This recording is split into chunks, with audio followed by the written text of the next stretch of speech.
Does net zero mean net zero manufacturing? Well, absolutely. According to National Party Senator Matt Canavan, he's produced new data showing that since 2008, at the same time as Australia's carbon emissions have reduced by 22%, our manufacturing output has also fallen by 13%. Senator Canavan joins me now from the wonderful Yeppoon area in Queensland. Let's get into some detail, because I think while they're all flapping their jaws in Glasgow, it's the devil that I think undermines this 2050 push, net zero 2050 push. On this trajectory and that data that we've put up there on the screen, how long will it be until we cease being a country that makes things, Matt? Well, we're on that track, Peter, and that does depend on us, on what we do. But the simple facts are that if we deny ourselves access to our cheap, abundant natural resources of coal and gas and uranium and let other countries use them, well, they will use them, and they'll use them to make the things that we once did. Now, how long will that take? I don't know. But we don't have, I don't think we have another 20 years to wait for the nuclear subs to turn up. We can all see the risks of conflict increasing in our region. And that's why I've been saying since COVID hit that the bigger priority right now is to bring back manufacturing jobs to Australia, not sell out our country at international climate conferences to assuage Western woke opinion. Whatever plaudits Scott Morrison gets over there in Glasgow, it's not going to help us bring back those manufacturing jobs we've lost. We've lost almost 300,000 manufacturing jobs in the past few decades. And as you showed there with, and I highlighted with this data, is a clear relationship between countries that reduce their emissions and countries that are losing their ability to make things and defend themselves by having a strong industry. Look, I made the point in my editorial at the top of the show that's borne out by the data in relation to the United Kingdom. Since 1990, over 70% drop in emissions. But of course, almost concomitant with that has been a loss of manufacturing clout. All the big heavy industries have gone offshore. It's not that the world's no longer making these things. They're just not being made in the West. Those jobs and that export potential and the money obviously is in economies particularly like China and India.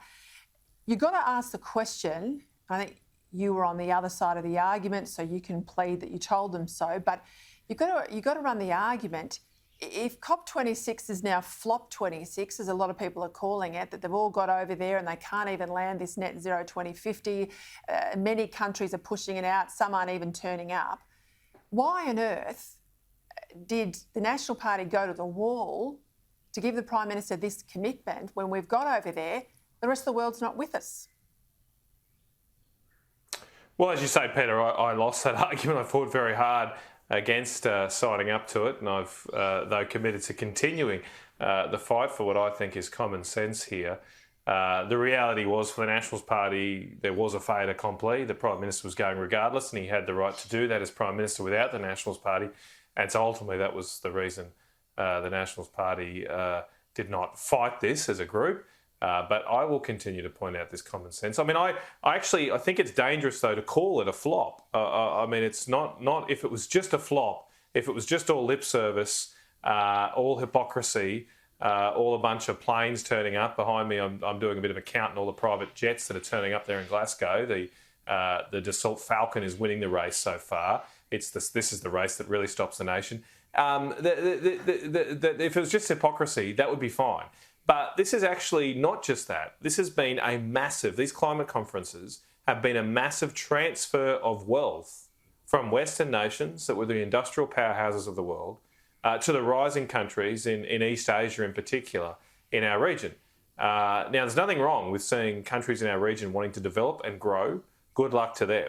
But I think there is something something to be very worried about when the countries we are in alliances in to protect ourselves, like the United States, like the United Kingdom, like those countries in Europe that are apparently our friends, when they lose their industrial capacity, those alliances, those defence systems are no longer as strong as they once were.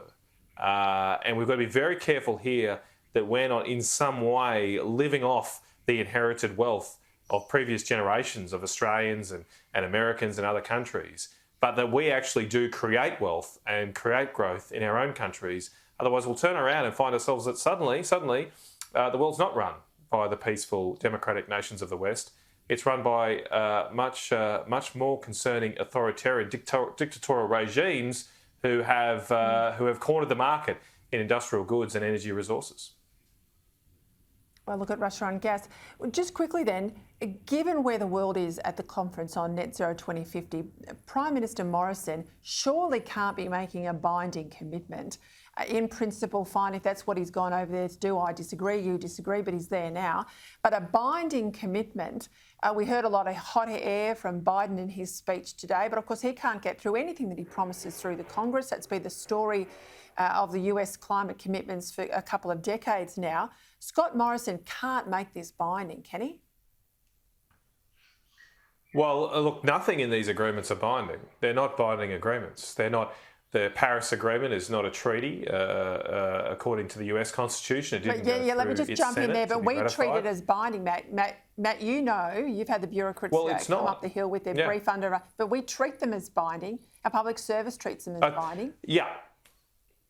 It shouldn't be binding. You're absolutely right, Peter. But that's why I've been opposed to this, because our public service, our judiciary, do have a history of treating these things as somehow tablets that have come down from Mount Sinai that they must adhere to. And then more red tape, more green tape is imposed on every project and everything we want to do in this country. Now, that's why I'm continuing this fight, Peter, because this is not law. This is not a binding agreement. We must maintain the flexibility to respond to the particularly strategic situation that is emerging in our region. I think sooner rather than later, we will be confronted with the problem of having to deal with a more aggressive, rising Chinese Communist Party. And we need to have that flexibility to respond to that time and say, look, we can't keep cutting our emissions if it means reducing our industrial strength. I don't understand why we go over to these conferences and tell people what we're going to do before the negotiations start. When you go and buy a house, you don't go and tell the seller this is the price I'd go to just before we get going. We know now that China and Russia have not made any commitments, so why have we upped ours? Crazy. Look, I'm glad you're a young man. I'm glad you're a young man because it means you're in the parliament a long time to keep the fight up. I hopefully will be here with you, helping out where I can. Matt Canavan, thank you for your time. Thanks, Peter. Have a good night.